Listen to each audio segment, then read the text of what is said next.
How is everybody doing? And welcome back to another episode of the Sixers Standard Podcast. We have the draft to talk about. We have free agency to talk about. And I am here with my friend Noah Mopsowitz. Hey, what's up? How you doing, man? Lots of NBA news. Lots and lots of NBA news to talk about today. So you want to get right into it? Do you have anything to say before we start? Subscribe. Oh, yeah. Thank you actually for reminding me to say that, because there is one podcast we had. I believe it got like 100 views. No subscribers from there. So we got to remind you guys to subscribe to the Sixers Standard Podcast, turn those notifications on, and hit that like button. Without further ado, let's get into the news. Yes. First up, let's start with a rumor that we've been talking about for the last 7. The whole entire podcast. The entirety of this podcast. Yeah. The James beard. Harden, and for the worst, it has taken a turn for the worst starting this week. James Harden looks like is going to be going to the Nets unless the Rockets can convince him otherwise. So what do you think of that? Another big three in the NBA. Kevin Durant, totally on board. They're playing with James Harden. Kyrie Irving, not so much, but he can't convince anyone. I think Harden going to the Nets is very likely, and the Nets, obviously if the Nets get Harden, they're automatically favorites to win the NBA championship, and I'll be pissed. I think what happens when they get them is it's going to be a boom or bust thing.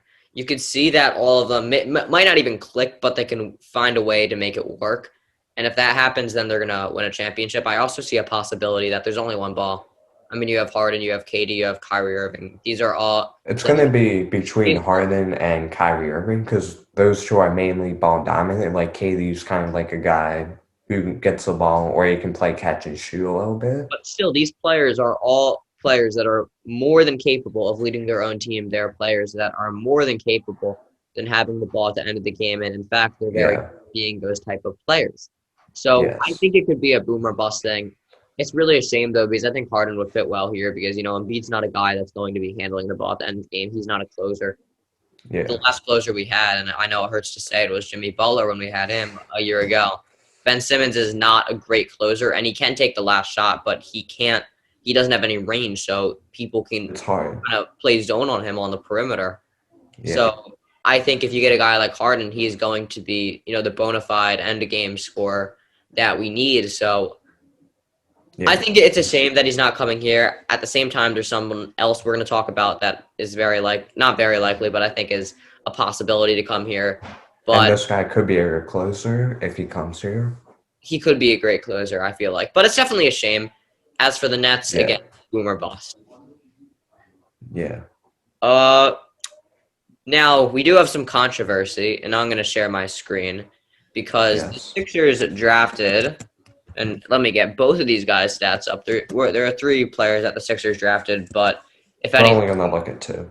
If the third one actually goes to the team, he'll be in the G League. So we're not really going to take a long look at him or a look at him at all, but I am going to share my screen here. Once these guys' stats come up, we're going to start with, as you guys, of course, know. Sorry, you should see my screen now. Yeah, now I see it. Perfect. We got the first guy here, Tyrese Maxey, as you know. Supposed to be a defensive guard. I really don't like the fit. I really don't like him as a player. He's a 6'3" combo guard. I see him as a Thibault clone. You look at his stats right here. Played in most of the games, good minutes. Did not shoot well from the field, 42%. That's just not very good. He shot 49% from 2. He only shot 29% from 3.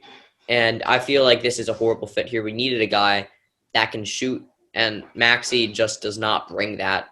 So I don't like that with him. His defense does not pop off the chart either, only less than a steal a game. So honestly, I'm not very excited. I think the work ethic's there. I think he's a very good kid. I just don't think his ceiling is very high. Yeah, well, I think it could honestly be a boom or bust with him because, like you mentioned, the work ethic, Like I heard a tweet like right after draft night. He was immediately in the gym at 6 a.m. working on his jump shot. And he said like the main thing that I want to work on is getting a good jump shot because he does not that want that 29% from college to translate into the NBA. He wants to be known as like a good shooter and he has the work ethic and he is totally capable of doing it. But like you mentioned, like his defense doesn't pop out, but he's still a decent defender, and he could be a viable 2.0, or he could just be a really good guy, like a replacement of Josh Richardson type guy, but just a little bit better because he's younger. So those are my thoughts. I think Thibault 2.0 is not what you strive to draft a guy for. I think Thibault's very overrated right now. And I think the only thing you do is defend. And also, I don't think we need two Thibaults on the team. I think we need offense. I think we need shooting. I think I understand why Daryl drafted him, and I trust Daryl 100%. He is one hell of a genius. But Yeah, and definitely. I know why they drafted him. He was supposed to go earlier, but I'm just not in love with the pick. Now, the second guy is interesting. It was Isaiah Isaiah Joe. Joe. And Isaiah Joe, you look at him right here. He only shot 36% from the field. But you know That is what? awful. I see potential here. Do you know why? Last season, Why? he shot 41%, still not good. But Isaiah Joe is a guy that's going to take most of his shots. Look at this. He only shot on average 2.8 twos and 9.1 threes. So the reason his field goal percentage is so low is this is basically his 3-point percentage, his field goal percentage right here. If you think Yeah. about it, right? Because most of his shots are coming from three. So when you actually look into the deeper stats, you see some intrigue here. And, you know, it was better. His field goal percentage was even better last year, 41. Still not good, but if you're shooting basically all threes, then that is totally reasonable. This year, he only shot 34% from three. I think it can translate to the NBA, though, a shot because he did shoot 41% the last year. And from what I've heard, he has very good range. So I feel like he could be a very good 3 and D type guy. Again, he had 1.4 steals per game, which is actually higher than Tyrese Maxey, who we drafted in the first round. Uh, so you look at the stats, and the field goal percentage doesn't pop out to you. But I think there is real potential here with Isaiah Joe to become an elite 3 and D guy. And the funny thing is, we promised Isaiah Joe to get drafted. First, people thought, okay, we're going to draft him at 21. That didn't happen. We drafted Maxey. Then we were like, okay, so we're going to draft him at 34. That didn't happen. That pick was in the Horford trade. And we're like, okay, then we're drafting him at 36. That didn't happen. We traded him in the Seth Curry trade, which we're going to talk about later. So we're like, okay, then we're not getting Isaiah Joe. Turns out he's still available at 49. We just swoop him up. Can't believe he was still there. I'm excited about Isaiah Joe. I think he could be very good. Yeah, like I think the potential kind of like it's kind of like a maxi type a little bit because it's either could be a boom or buzz. Like you said, the potential of like he shot 41, he shoots almost all threes. Like in the 2018 and 2019 season, he shot 41% from free. That is very, very good. And he doesn't take a lot of twos, and he could be that guy, that shooter on our team that we need. And his defense could improve and it could translate to the NBA. It's either boom or bust with him as well. I think if he can get his 3-point percentage up to around like 40 or 39, he's going to be good. Yeah. I guess to what it was in his first season at Arkansas. So the next thing I wanted to talk about was Al Horford, because thank God he is finally off the team. Yeah. Thank God. That salary. Oh no. And it is. So I do want to look at the trade itself because we Yeah. sent to Oklahoma City, it was, I believe, Al Horford, a first-round pick in 2026 or 2025, one of those years, as well as a second-round pick. In return, we got Danny Green, otherwise known as Danny Bricks, and And and Ferguson. we also sent a European player that Henke drafted in 2014 that is likely not going to come over to the Sixers, but might go over to the Thunder because he might get playing time there. Yeah. So I think we got Horford out of there. That first round pick's in a while. We don't got to worry about that. Second round pick. That was the second round pick from this year, number 34.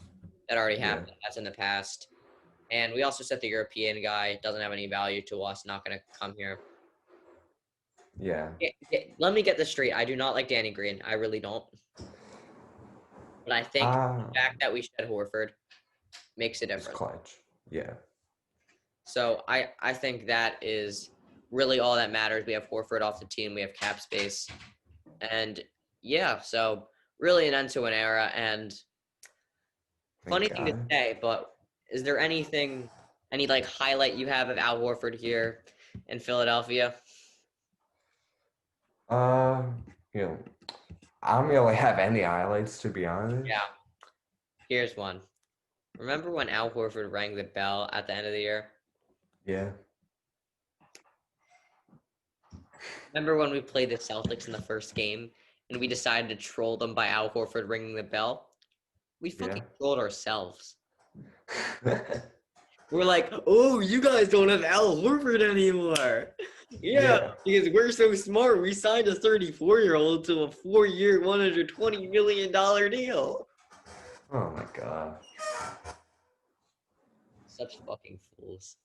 We actually trolled them for something. We played ourselves. Yeah, we trolled ourselves. Trolling ourselves. But Morey we trust. So thank God he's gone. The second deal, we traded Josh Richardson and number 36 in the draft, that was last Wednesday, for my guy on the Dallas Mavericks, sniper, Seth Curry. Yeah, on the Mavericks. He on Philly now. He was from the Mavericks. Yeah, from, not on. He in Philly now. What do you think about that trade? Oh, my God, I'm so happy. He led the percentage, 3-point percentage last year. Obviously, his brother is the greatest shooter of all time. Seth Curry is probably better percentage-wise. Let's look this up. He is not the greatest shooter. No, I want to see this. I think he does have a better percentage than Steph, but Steph takes way more threes than Seth. So I was like, here. Do you want to guess Stephen Curry's 3-point percentage without looking? It's like 42, 43. 43. Yeah. What's Steph's? Seth? So Steph is 43. Seth Curry, here, where is it? 44%. He has a better percentage than his brother? Yeah. But again, he ain't the greatest shooter of all time. That goes to his bro. Hey, the stats don't lie. We got the best shooter of all time. But all jokes aside, he does lead in percentage-wise, and that is clutch for us. And, I think we got one hell of a shooter. Like, I'm not even joking. He is not a better shooter than Stephen Curry. You could or Klay Thompson. There's an argument right on the table. He has a better percentage by 1 point. Like, there is an argument on the table to be made. How many threes how many three-pointers did Seth Curry shoot in the NBA season and made? And how many did Steph make in the season? Steph in 2016 hold on. made 402 three-pointers. Okay, here's what we're going to look at. We're going to look at the 2018-19 season because that's when Curry, played a full season. He actually started 69 games. And then we're going to look at the 2016 season from Stephen Curry, attempted 11 threes. That is his career, 11.7. That's his career high. Seth attempted, on the other hand, where is it? 3.4. But this season, he does have a better percentage. This season he attempted 5. Yeah, but that ain't 11. Yes. But there's an argument to be made. If Seth Curry had a higher volume, I would still have confidence in him. But anyway. Yeah, but the thing that we're trying to say is we got one hell of a shooter in Seth Curry. Yes, we did. Next is a very sad part of this podcast. And I'm not even joking. One of my favorite players on the Sixers and a guy that I really loved on the team, very entertaining. I'm not sure why you're laughing. No, this is like emotional talk. You're getting so emotional. I remember, I believe it was Thursday night.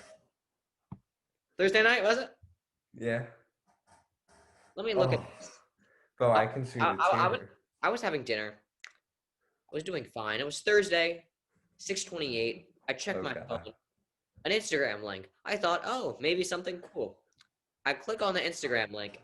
The Sixers have waived F/C, which means forward/center, Norvel Pell. Why? He was so good. He is He literally. actually was entertaining, though. He's a high flyer, one of the best shot blockers in the league, and I'm not even joking. His shot blocking talent, like he's not like an all-around player, but his shot blocking, second to none. Yeah. So in honor it was a sad day for you. No, Thursday was a sad day. It's gotten better, but that was rough. Yeah. Anyway, in honor of Norvel Pell on the Sixers, we wanted to have a tribute to him. So we're gonna have a 1 minute and 48-second moment of silence while we watch Norvel do his thing. Find themselves in a tie at home with Boston into Pell, who just walks in, swings it inside. Jordan gets denied. Rebounding group. And lobs it up into the season. TJ Wilson blocked again. Here's Stiebel who got the start tonight. Lobs for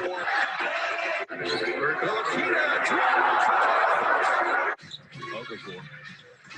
Tried to get him off his feet, and you can see Dinwiddie on the drive. The rejection from and it was Ennis from behind. Pell's on the receding and almost as Richardson goes cruising in, and it Tybalt can't get the easy one. But Sabonis encounters Pell. Pacers Sixers in his zone now. There's Bullock rejected by Pell. Hey, Norvel's my guy. Six on bench, AC is good. Capella, nice pass. DJ Wilson blocked. Ooh, that crap out of here. Rejected by guy that can shoot the three. Time in a certain way. Well, you just play that way all year long. He has 18 points off the bench. 9 boards as well. Nice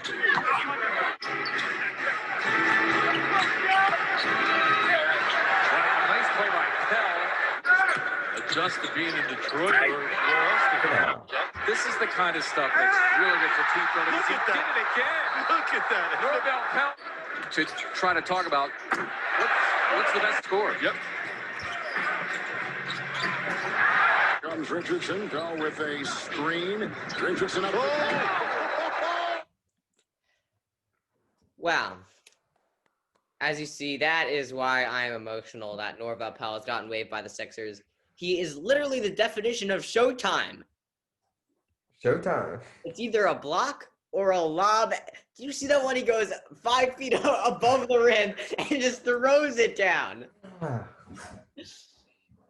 So fun to watch. And when I say he's one of the best shot blockers in the league, I'm not kidding. You just saw it. That's not a joke. And I went like this? That game, he had like 5 blocks. Like, when you go to the rim, it's a 50-50 shot. You're either going to get it in or Norvel's going to block you. It's like one of the best shot blockers in the game, one of the best centers in the game. By the way, in a bubble game, I think it was like a preseason bubble game, he shot a 3 and made a 3. He's like, bang. The shot clock, whoop. Just goes in, Norvel. Norvel, my guy. As you can see, Ethan is very, very emotional right now, and there's some tears coming down his eyes.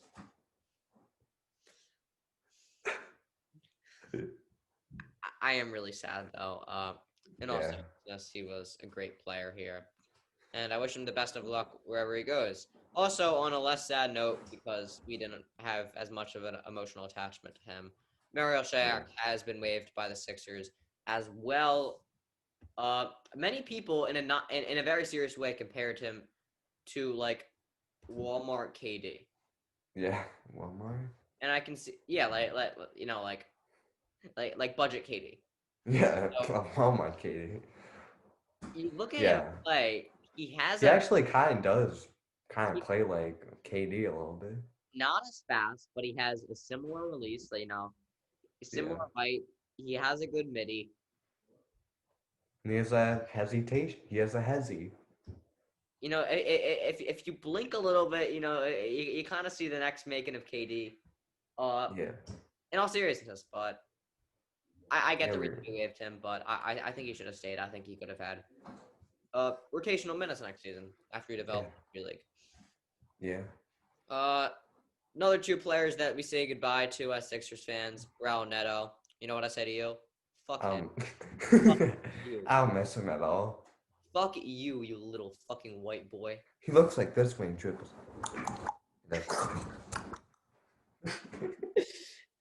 Oh my god, yeah. He looks like that. He looks like a small guy just trying to get around people. Like Norvell's like this. Get that out of here. Get that shit out of here.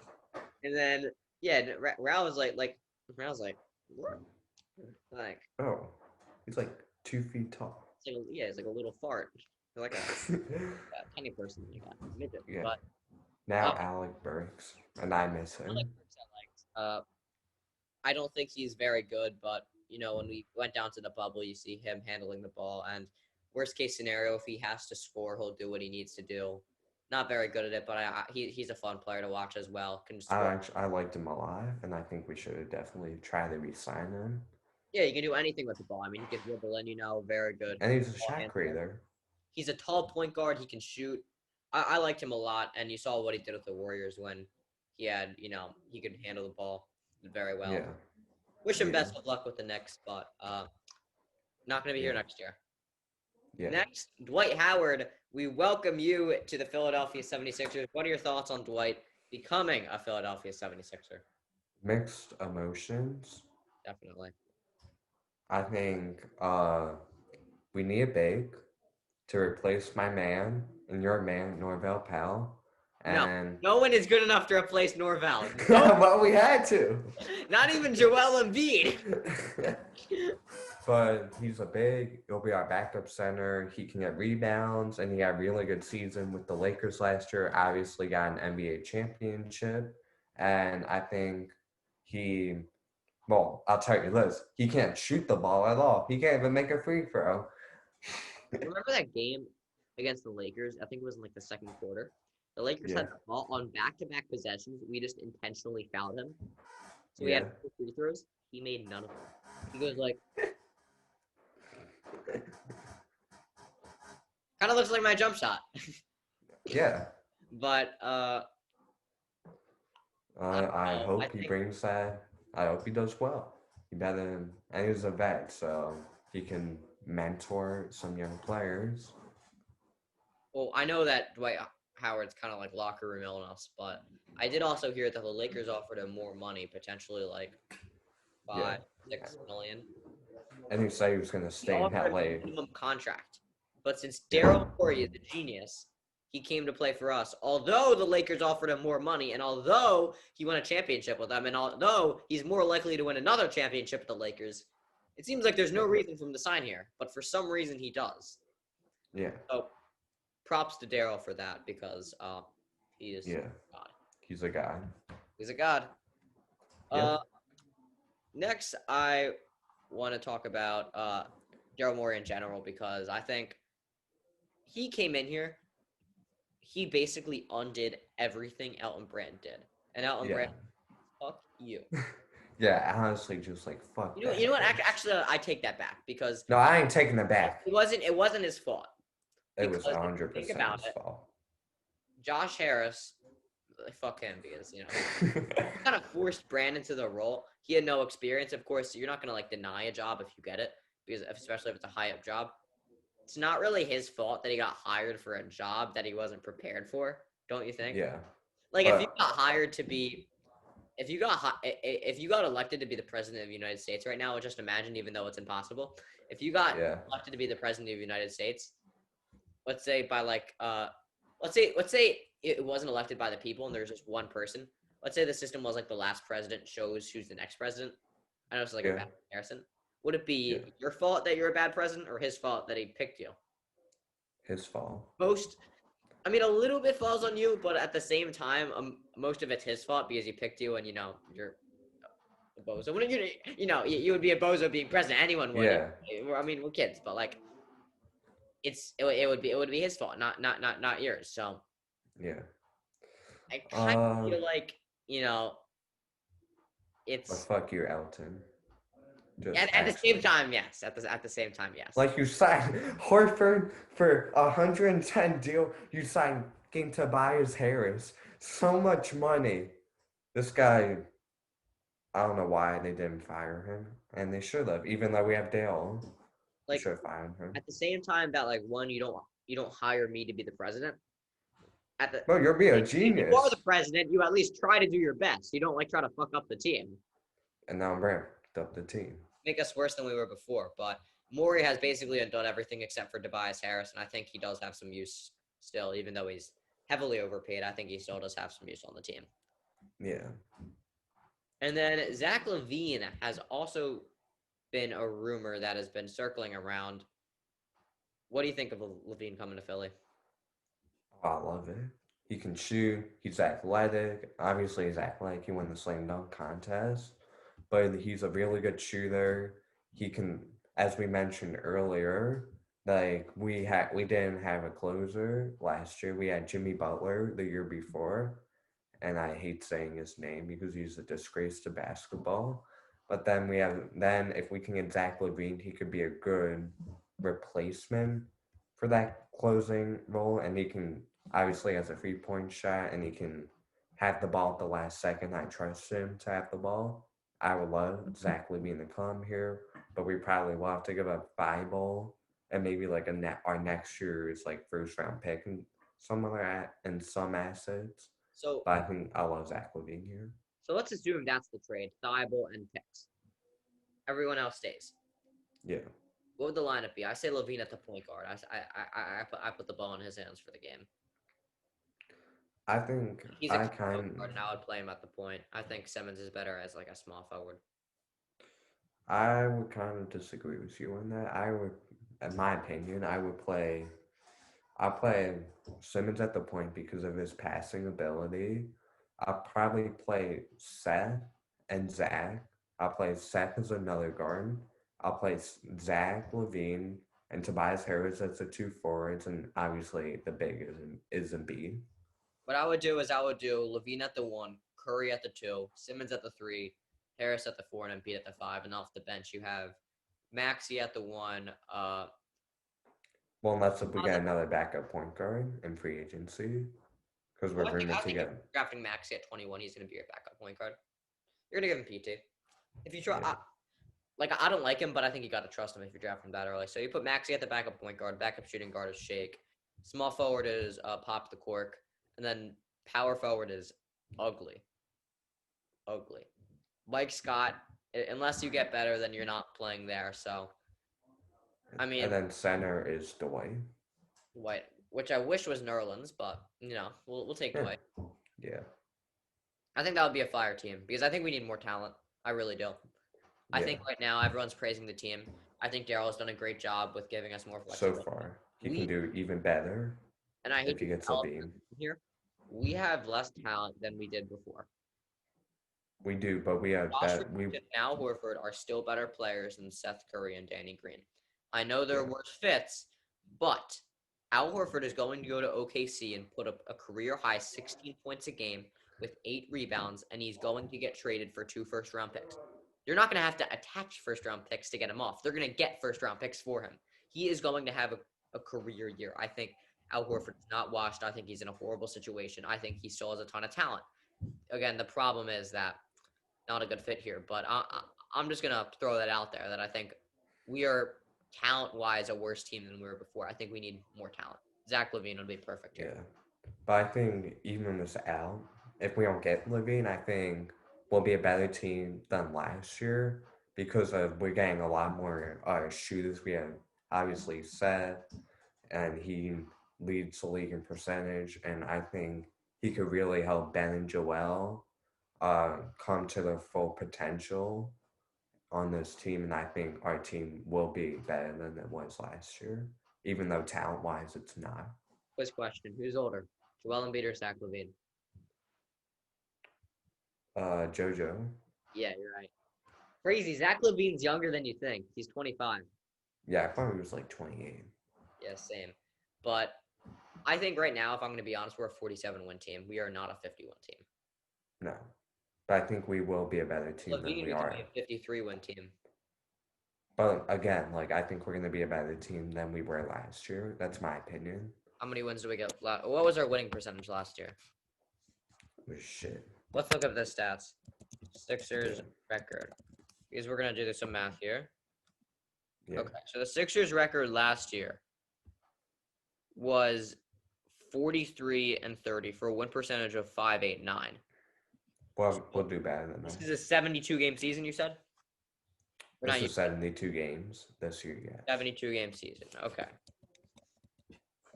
Well, if that's a 72-game season, I'm not sure we're going to win 40. It will probably be around like 43 games then. Yeah, but I think It's in a playoff-wise. So Yeah. maybe like 44 games, we'll say. We win 40, and I'm talking regular season right here. So 44. So of 72 minus 44. Sorry. 72 minus 44. That is 28. So we're going to go, let's say we go 44 and 28. Yeah. So it's like, so it's 44 out of, wait, I'm stupid. I just had to do 44 out of 72. Yeah. That's a 66.611 field goal, not field goal percentage, win percentage. That would still be better than we were last. No, never. Yes, it would, because we're 5-8-9. It would be slightly better than we were last year. That's what I project. I think we're going to get around 44 wins, be slightly better than last year right now. I think we still have improvements to be made. And I think playoff-wise, I think second round next year. I don't think it's going to be a first round because I think Simmons won't take a big leap, and I think Embiid. I think it's going to stay the same, but hopefully he can take the leap as well. But I think Simmons will develop even more next year, so I think second round will be. I hope. That's asking a lot, but I Yeah. hope. Lastly, I did want to talk about free agency because that is happening, and there have been a lot of deals that have happened in free agency total. We're going to go through everything and just talk about reactions. I'm going to share my screen here. Yes, sir. Get right here. It's on CBS Sports. Fred VanVleet, 4-year, $85 million deal. We're going to start. Do you think this is a good fit? Just we don't need too much analysis. Just like yes or no, and then do you think? Yes, I think it's a good fit. Same here. And then second question I'm going to ask for everybody: do you think he got overpaid? A little bit, yes. I'm going to say no. I think Fred's very good. I think he's a guy that can average 20 points, and I think this deal is fair. Yeah. Christian Wood. And I know I didn't say analysis. This was the perfect signing for them. Yeah. They're going to blow it up. Christian Wood is going to be a superstar. Yeah. So I think this is the perfect signing for them. 3 years, $41 million. Do you think? First of all, do you think it's a good fit? I think it's a perfect fit. Yeah, it's a perfect fit, and I don't think he got overpaid at all. I think that's a bargain for the Rockets. Yeah. Bargain. Yep. Joe Harris to the Nets. Do you think he got overpaid? Well, obviously, yes, it is a good fit, but he got overpaid. I'll say this: 3 guys, very highly paid in general because it's a guy that's needed on a team. But I would agree with you, overpaid. Gallinari to the Hawks. I think it's a good fit. They're just stacking up on talent. They're amazing. Yeah. You think he got overpaid? I don't think he did. I think he got a little overpaid, and I'll tell you why. Maybe a tiny bit. Gallinari has an injury history, a well-documented injury history. So I think he could get injured a lot, and I think that's a little bit too much money for him. But I think he's a very good player. Yeah. Goran Dragic, I think that's a fair. Butler hunted his ass down to re-sign. Yeah, Butler's like, you're not going anywhere. Or I'm gonna beat your ass. I think that's fair for him. Yeah. I don't really need to say that much. Jeremy Grant, 3 years, $60 million to the Pistons. I think the Pistons are so stupid. Jeremy Grant is 26 already. That's on the older side if you want to rebuild. Yeah. $60 million, it's an overreaction. He played well with the Nuggets. He is not worth $20 million a year, I can tell you that. Yeah. Bertans to the Wizards, not a good fit because he's 28 and they're not contending. $80 million for Bertans over 5 years. That is an overpay if I've ever seen one. Yeah. Then we have Harrell to the Lakers. underpaid, and that was such a good signing by the Lakers. Amazing signing. Yeah, Morris to the Clippers, 4-year 64. it's a good signing. I think it's a good price too. You see what he did with the Knicks. He put up 20 points and shot the Yeah. ball amazing from 3. So I think that's a Yeah. good signing. D'Anthony Melton, 4 years, 35 million. I think he's worth it. He's been really good last year, and it's a lot of money, but it's over a good period of time, and he's still young. So Yeah. I like that. Malik Beasley to the Timberwolves. Yeah, he's a young player, and yeah, he could develop.